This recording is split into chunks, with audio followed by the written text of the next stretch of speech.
right, coming up to the stage, it's the freshman phenom, Miss Hayley Dietrich.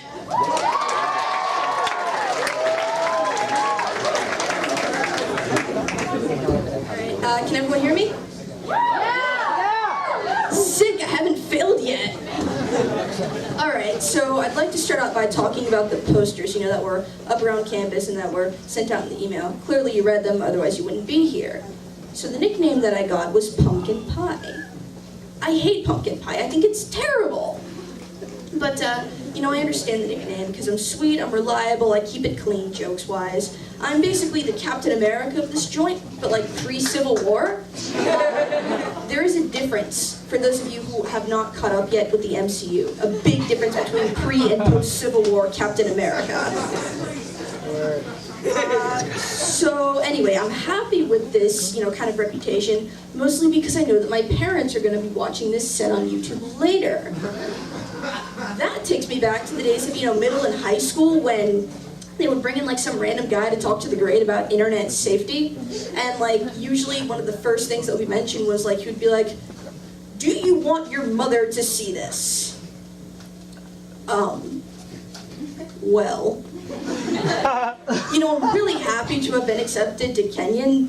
It's just kind of the perfect place for people like me who spent childhood, wishing for a letter to Hogwarts. And then upon being denied that letter, spent adolescence just wanting to get off this superficial planet.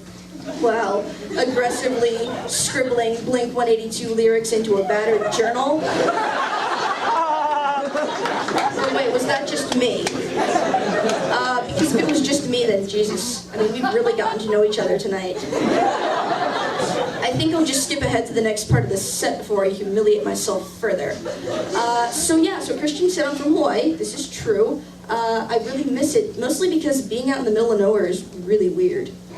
Because this is the first time in 11 years I've had to set my clock back, for daylight savings. And definitely the first time I've had to prepare for sub 30-degree weather. Why do you think I'm wearing all these layers? Life is very different in America. My, intellectual friends, and you know who you are, I see you. They call it not America. Because it's true, what do you mean I can't wear my board shorts to class? And hypothermia is a real thing, and not just a plot device created to kill DiCaprio in Titanic. Who'd have thunk it, man? But speaking of cold things, let's talk about the ice cream machine in upstairs Pierce. I find this machine redundant because I can only eat from it 2 months out of the 8 that I am here. Sad face. But anyway, on the island where I live, there's an ice cream truck that plays the Godfather theme as it drives by.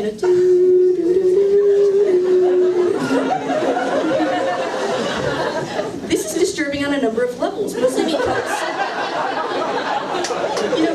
we all know that ice cream trucks are the #1 vehicle for kidnapping children.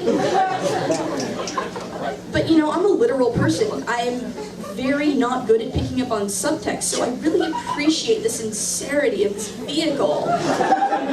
The kids being kidnapped may think otherwise. But then again, most of them probably haven't seen The Godfather. So, I think this really speaks to a bigger issue of uncultured youth. They're being denied this quality cinema. So while we're on the topic of youth, this is the first year that I haven't gone trick-or-treating, this past Halloween. And I know what you all are thinking, because every high school show ever has the kids, slouching around, watching TV because they feel too old to go out for tricks and treats. And yeah, when my friends and I have gone out these past few years, we have gotten looks that imply that we are well past our cuteness stage. But who else is as well? Are the occasional 40-year-olds who show up at our house with their kids, also wanting to get candy? Yeah, if that's not weird, I don't know what is. And then there's, the best part of Halloween is going through the candy bag at the end. This is a true story. So last year, my friend was, going through hers, and she pulls out this long, thick, twisted, kind of dirty-looking carrot that had clearly seen better days. Yeah, I can understand the people who want to take a healthy alternative and put granola bars and pretzels into the candy bag, and I can even get behind apples and toothbrushes if you really, really, really want to justify it to me. But carrots are a bit much. Just my 2 cents. The opposite end of the spectrum is the people who substitute candy for ramen noodles. And you know, the guys at Dietrich were very confused about this. They just assumed that it was like some big stoner dude with a pot and a ladle, like scooping it in. No, it was prepackaged, all right? We're weird in Hawaii, but we're not that weird, guys. Come on. But yeah, I mean, if I had known my relationship with ramen noodles was gonna like take an uprise this past year, I would have just stockpiled them all and brought them here. Because it's not like they expire or anything, you know? Nothing lasts forever except ramen. See, Mom? I am making friends. And speaking of friends, I consider all the people over here to be my friends at Dietrich, except for the ones who tell dirty jokes. Oh, wait.